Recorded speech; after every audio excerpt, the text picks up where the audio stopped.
오늘 새 노래로 찬양할지어다 라는 제목으로 말씀을 나누겠습니다. 오늘 시편의 시인은 이제 성도라고 불리는 이들에게 말씀하고 있죠.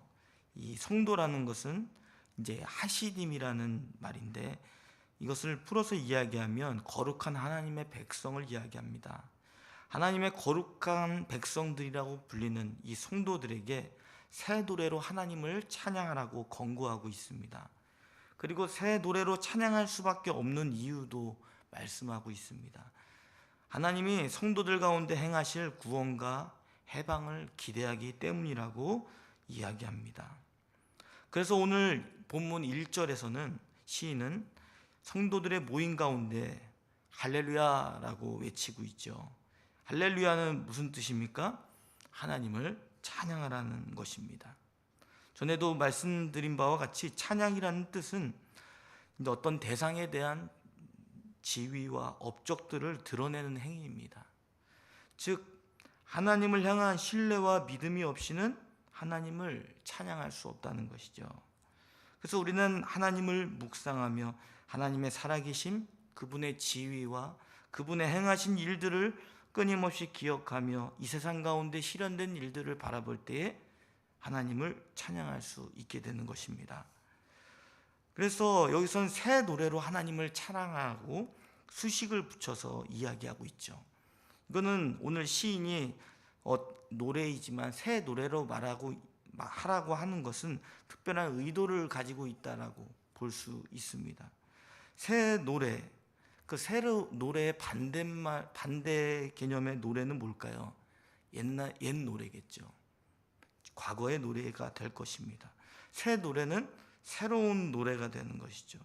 이 새 노래에 대한 의미를 조금 더 살펴보면 좋겠는데, 이 새 노래가 한 두 가지 정도의 의미로 우리가 생각해 볼 수 있을 것입니다. 마치 하나님을 찬양하는 내용이 담긴 곡을 새롭게 만드는 것을 이야기할 수도 있습니다. 그러나 두 번째는 하나님을 찬양하는 그 사람의 마음가짐을 표현할 수 있는 것이죠. 즉 하나님을 묵상하면서 그분의 성품과 그분의 지위, 또 그분의 행하신 일들을 묵상할 때마다 때로는 곡이 같은 곡이어도 그 사람의 마음가짐에 따라 하나님을 향한 찬양이 노래가 다르다는 것입니다.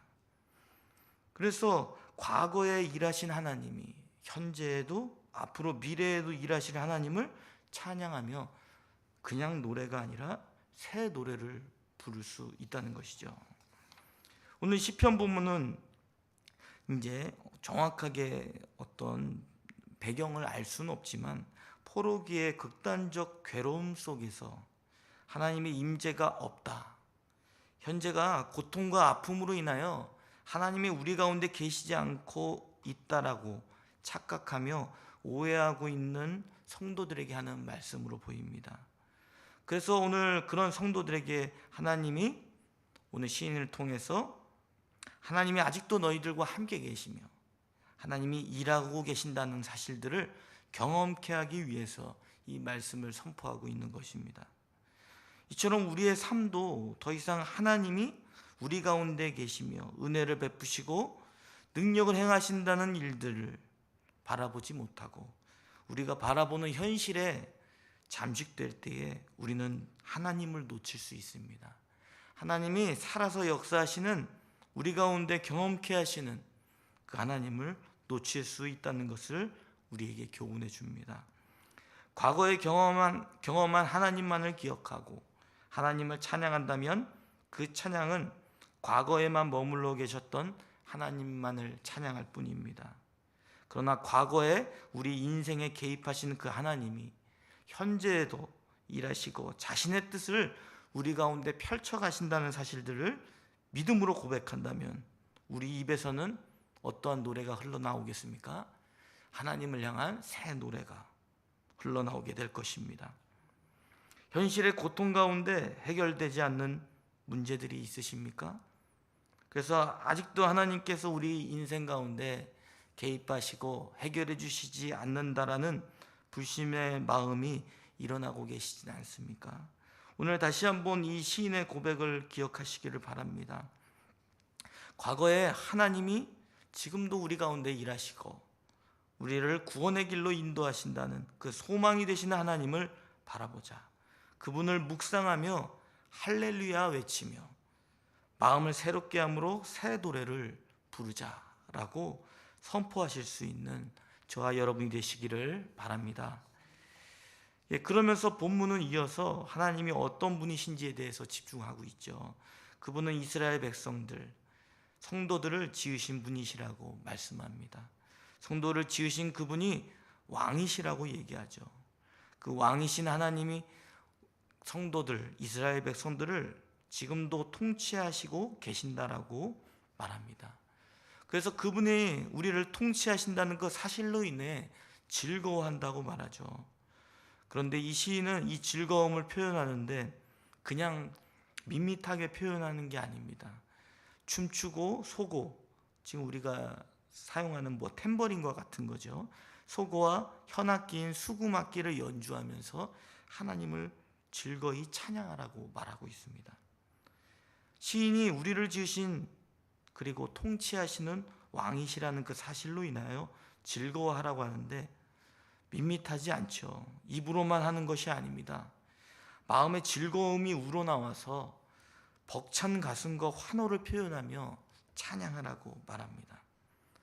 인간적인 생각에는 그렇게까지 찬양할 필요가 있나? 그냥 하나님으로 인한 기쁨을 그냥 내 마음 가운데 간직하면 되지. 너무 경박스럽지는 않은가? 이런 생각이 들기도 합니다. 그리고 굳이 하나님을 즐거워하는데 그냥 점잖게 하면 되지 않을까라는 인간적인 좀 생각이 들기도 합니다. 그런데 한번 생각해 보시기를 바랍니다. 우리가 예상되는 결과가 아니라 예기치 못한 하나님의 기적을 맛보게 됐을 때 우리의 마음에는 어떤 마음이 일어나죠? 기쁨이죠. 환호가 일어나죠. 저 여러분도 지금까지 하나님을 믿으며 걸어온 그 과정 속에서 해결되지 못할 일들을 경험하게 됐을 때에 우리의 마음 상태를 기억할 것입니다. 우리가 간절히 소원하는 일들이 이루어졌을 때 감격이 벅차게 되는 것이죠. 그래서 이것은 인위적인 즐거움이 아닙니다. 실제 하나님이 우리 삶 가운데 역사하시는 그 일들을 보면서 자연스럽게 흘러나오는 환호와 기쁨이죠. 우리는 그것을 회복해야 될 줄 믿습니다. 즐거운 가운데 하나님을 바라보며 옛 노래가 아니라 새 노래로 밋밋한 즐거움이 아니라 벅찬 가슴과 환호를 외치며 하나님을 찬양해야 될 줄 믿습니다. 이처럼 오늘 본문에서도 찬양할 수밖에 없는 이유를 이야기하고 있습니다. 다 함께 본문 4절 말씀을 읽겠습니다. 4절 말씀 시작. 여호와께서는 자기 백성을 기뻐하시며 겸손한 자를 구원으로 아름답게 하심이로다.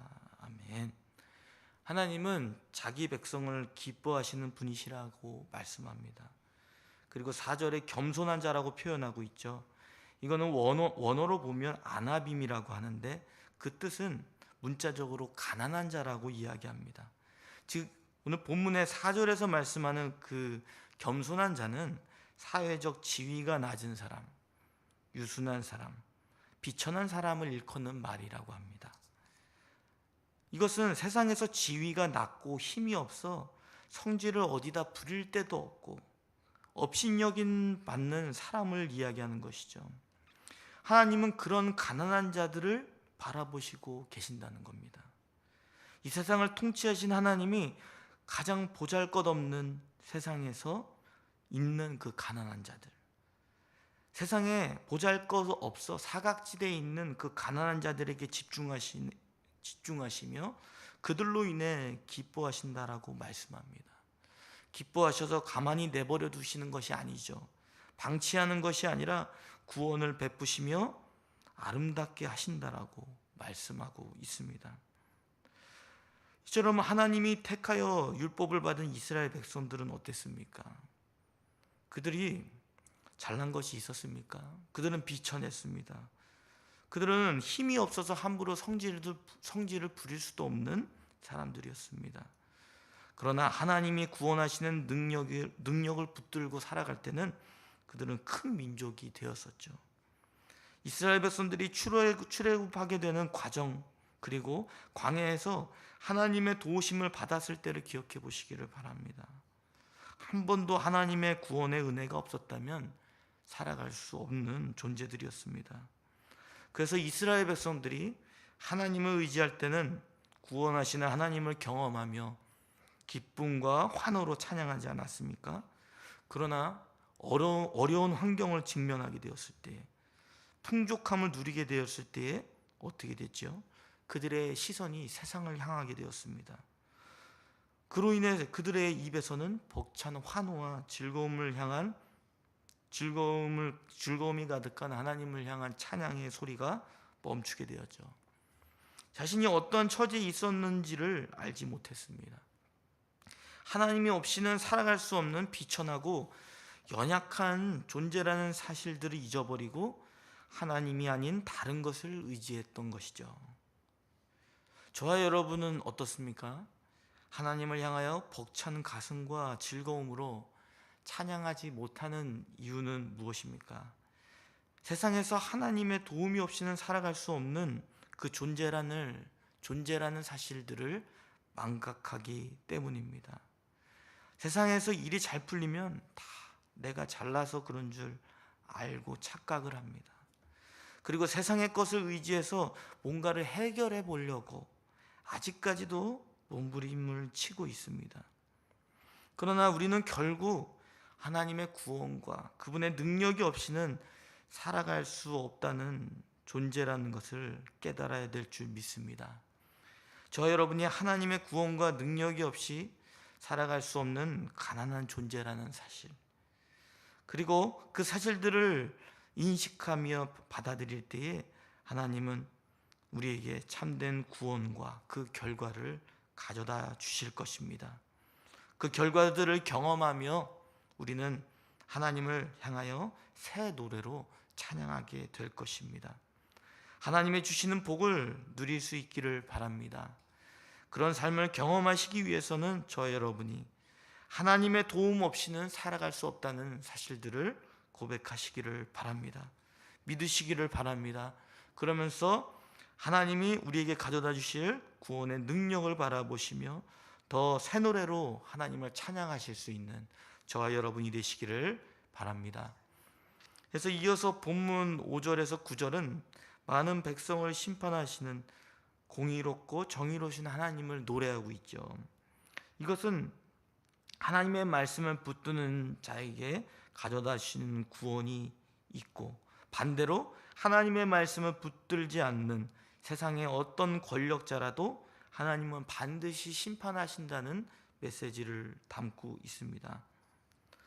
여기서 그래서 보면은 성도들은 하나님으로 인하여 즐거워하며 하나님을 찬양한다고 하면서 그 찬양하는 그 입 가운데 그들의 손에는 뭐가 있다고 합니까? 6절에 두날을 가진 칼이 있다라고 이야기합니다. 하나님을 찬양하면서 성도들의 손에는 복수의 칼이 동시에 있다는 사실들, 이건 좀 이해하기 어려운 내용이죠. 그러나 이 가난하고 비천한 사람이 들고 있는 이 칼날, 이것이 무슨 힘이 있겠습니까? 그들이 가난하고 힘없는 자들이 가진 칼날은 단지 그냥 물리적인 칼로 보이진 않습니다. 왜냐하면 그들의 갖고 있는 칼은 권력을 가진 이들에게는 하나의 어떤 횡포에 지나지 않기 때문이죠. 아무 힘이 없고 일시적으로 영향력을 나타내는 것 같지만 썩어 없어질 마치 그런 효력 없는 칼이 되기 때문입니다. 그러나 이것은 단지 물리적 칼날을 이야기하는 것이 아니겠죠. 하나님이 자신을 의지하는 가난한 사람들을 전쟁에서 승리하게 해주시는 칼을 이야기합니다.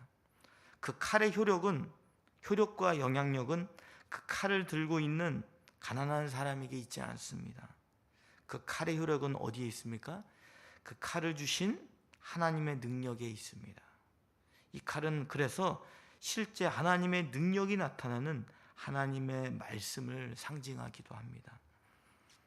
하나님은 자신을 의지하는 가난한 자 편에 서시는 분이십니다. 그리고 반대로 일어난 가난한 자를 억압하는 세상에서 최정점에 있는 자들을 심판으로 응징하시는 분이십니다. 이 세상에서 하나님이 성도들 향해 베푸실 구원의 실제를 우리가 기대할 수 있죠. 그리고 우리의 삶 가운데, 현재의 삶 가운데 우리는 말씀의 칼을 붙들며 살아가야 합니다. 그 말씀의 칼을 붙들며 나아갈 때에 세상의 권력의 정점에 있는 그 어떤 세력이라도 우리를 막을 수가 없죠. 우리가 하나님의 말씀으로 승리하는 삶을 살 수 있습니다. 우리가 하나님과 찬양하며 또 실제 삶 가운데 하나님의 말씀을 붙들고 나아갈 때에 우리의 삶 가운데는 방해 세력들이 있습니다. 우리가 하나님의 말씀을 붙들지 못하도록 하는 억압하는 악한 마귀의 세력들이 있을 수 있습니다. 그리고 마귀의 사주를 받고 있는 세상의 권력자들 가운데 있을 수 있습니다. 그러나 우리는 힘이 없지만 하나님이 우리에게 주신 그 말씀의 칼이 있기 때문에 우리는 승리를 얻을 수 있는 것이죠. 하나님께서 우리에게 가져다 주시는 능력과 구원의 은혜가 이 말씀 가운데 있기 때문입니다. 그래서 우리는 말씀을 붙들며 오늘도 살아가는 줄 믿습니다. 우리가 하나님을 찬양하며 구원을 가져다 주시는 말씀을 붙들며 나아갈 때에 하나님은 우리에게 승리를 가져다 주실 것입니다. 그리고 하나님을 거부하는 세상의 그 어떤 권력자보다도 하나님의 말씀을 붙들며 나아가는 성도가 더 영광스러운 자리에 있음을 믿으시기를 바랍니다. 하나님의 통치를 받는 그 성도를 하나님께서 높여주실 것입니다. 하나님의 능력이 얼마나 강력한 것이었는지를 우리에게 경험시켜 주실 것입니다. 오늘 하루도 하나님을 찬양하는 이 가운데 현재를 살아갈 때에 하나님이 우리에게 주신 말씀의 검을 붙드시기를 바랍니다. 그렇게 될 때 하나님을 더 찬양하며 나아가실 수 있게 될 것입니다. 말씀을 맺겠습니다. 하나님의 거룩한 성도는 세상 가운데 가난한 자들이었습니다. 세상에서 힘없고 비천하고 업신여기는 자들이었습니다. 그러나 하나님이 이러한 자들도 택하여 주셔서 이 세상에서 맛볼 수 없는 구원을 이루시는 분이십니다. 이 세상을 통치하시는 하나님이 연약한 우리로 인하여 기뻐하시고 구원해 주시는 더 좋은 것으로 채워주실 그 하나님을 기대하며 새 노래로 찬양하실 수 있기를 바랍니다.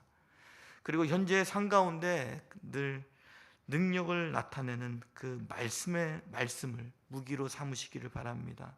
그 말씀을 붙드는 삶으로 인해서 하나님이 이 세상 가운데 가져다 주실 영광을 누리시기를 바랍니다.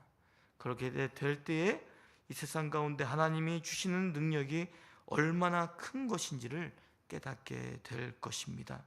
오늘 하루도 우리에게 구원을 가져다 주시는 그 하나님을 바라보시며 힘차게 살아가실 수 있는 저와 여러분이 되시기를 바랍니다.